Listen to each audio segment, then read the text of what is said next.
সুজন sir গাড়ি আলা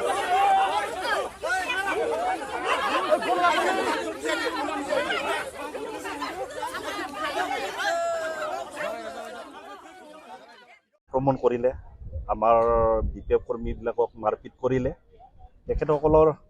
মানে শূন্য হৈ গৈ আছে ইয়াৰ কাৰণে তেখেতসকলৰ মাথাত এখন কাম নোহোৱা হৈ গৈছে তাৰমানে ইয়াৰ কাৰণে য'তে ত'তে আক্ৰমণ কৰা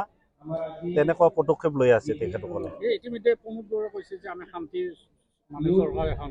শান্তিৰ দল হৈ আছে নেকি এইটো শান্তি দল মানে সিহঁতে দেখাই আছে না শান্তি কাম কৰিছে না ইভেকশ্যন কৰিছে না সিহঁতে দেখুৱাই আছে ৰাইজে দেখি আছে কেনেকুৱা শান্তি পৰিৱেশ আহিছে অহা নাই তেখেতসকলে দেখুৱাই আছে শংকিত হৈছে শংকিত হৈছে একো নাই না পুৰা মানে মুছলপুৰ সমষ্টিটোৱে মানে UPPL বোলা একো নাথাকিব তাৰমানে কিমান মান আপোনাৰ লগত যোগাযোগ কৰি আছে মোটামুটি 100ত মানে 70% মান এতিয়ালৈ আমাৰ লগত আলোচনা কৰি আছে আৰু